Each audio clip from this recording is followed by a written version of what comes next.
کہ وہ دونوں بہت طاقتور اور نڈر جن تھے۔ اسرائیل نے اس کے بعد گوشہ نشینی اختیار کی اور اللہ تعالیٰ کی عبادت میں مصروف ہو گیا۔ اسرائیل نے شروع میں زمین کے نچلے حصے میں 1000 سال عبادت کی، یہاں تک کہ زمین کی سطح پر آ گیا، اور اس نے اس قدر عبادت کی کہ خطہ زمین پر ایک بالش جگہ بھی اس باقی نہ رہی جہاں اس نے عبادت نہ کی ہو۔ اس عبادت کے صلے میں اللہ تعالیٰ نے اس کو 2 پر عطا کیے جو کہ سبز زمرد کے تھے، اور ناظرین انہی پڑوں کی مدد سے اسرائیل نے آسمان پر پہنچا، اور وہاں پر اس نے 1000 سال عبادت کی اور عابد کے لقب سے مشہور ہوا۔ پھر دوسرے آسمان پر پہنچ کر مزید 1000 سال عبادت کی اور زاہد مشہور ہوا۔ اس طرح ہر آسمان پر 1000 سال عبادت کرتا ہوا 7ویں آسمان تک جا پہنچا اور مختلف القاب پاتا رہا، یہاں تک کہ ان آسمانوں پر عبادت کر کے فارغ ہوا تو جنت کے فرشتوں نے اللہ سے عرض کی، اے اللہ، اس کی عبادت اور ریاضت سے تمام فرشتے متاثر ہوئے ہیں، اگر تیرا حکم ہو تو اس کو جنت میں داخلے کی اجازت ہو جائے تاکہ دوسرے فرشتے بھی اس کے وعد سے مستفید ہوں۔ ناظرین اللہ جل جلالہ جنت کے فرشتوں کی بات کو منظور کر لیا اور اسرائیل جنت میں داخل ہو گیا اور عبادت الہی اور فرشتوں کی تعلیم و تربیت میں مشغول ہو گیا۔ اسرائیل کا تخت اللہ تعالیٰ کے عرش کے پائے کے نیچے بچھایا گیا۔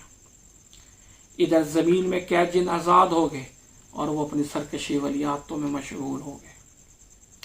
اسرائیل نے اللہ تعالیٰ سے ان کو تبلیغ کرنے کی اجازت چاہی تو اللہ نے ایک فرشتوں کی فوج اس کے ساتھ کر دی۔ اسرائیل نے اپنے بہت سے سفیر ان کی طرف بھیجے مگر انہوں نے سب کو قتل کر دیا۔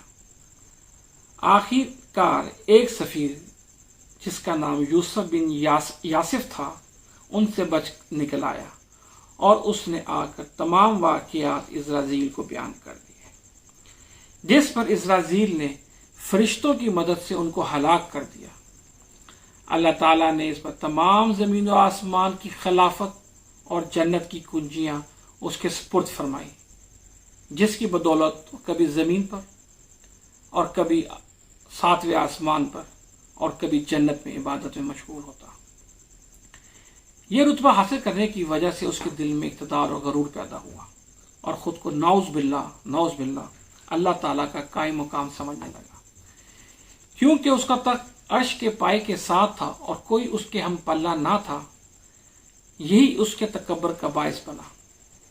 ایک مرتبہ اسرائیل جنت میں گیا تو وہاں اس نے لکھا دیکھا کہ ان قریب اللہ تعالیٰ اپنے ایسے بندے کو جس پر انعام و اکرام کی بارش فرما رکھی ہے اور اس کو زمین اور آسمان پر بلائے گا اور جنت کی نعمت سے سرفراز فرمائے گا اور اس کو بعض امور پر اطلاع دے گا، لیکن وہ احکام الہی کو نہ مانے گا اور ان پر عمل نہ کرے گا۔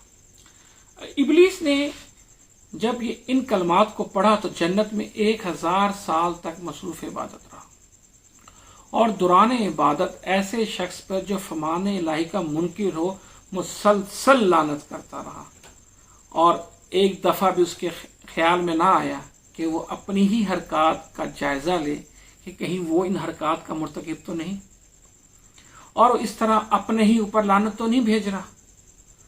ایک اور روایت بیان کی گئی ہے کہ اسرائیل نے لوح پر یہ لکھا، اعوذ باللہ من الشیطان الرجیم، میں اللہ تعالیٰ سے شیطان مردود کے شر سے پناہ مانگتا ہوں۔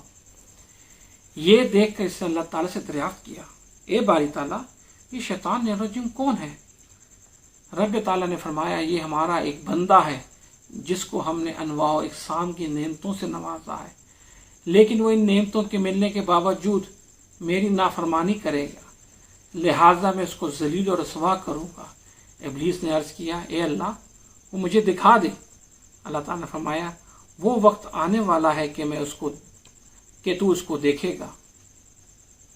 ایک جگہ پہ یہ روایت بھی منقول ہے کہ اسرائیل زمین اور آسمان میں ہر جگہ 1000 سال تک سجدے میں پڑا رہتا، لیکن جب بھی وہ سجدے سے سر اٹھاتا تو اس کی سجدہ گاہ پہ یہ عبارت لکھی ہوتی، لعن اللہ علی ابلیس، ابلیس پر اللہ کی لعنت۔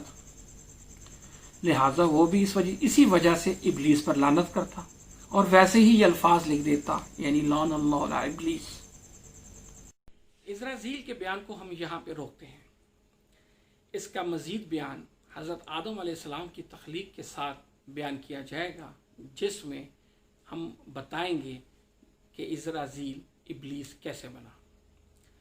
ہماری آنے والی ویڈیو کے اندر ہم فرشتوں کی تخلیق اور آدم علیہ السلام کی تخلیق کے کچھ پہلو بیان کریں گے۔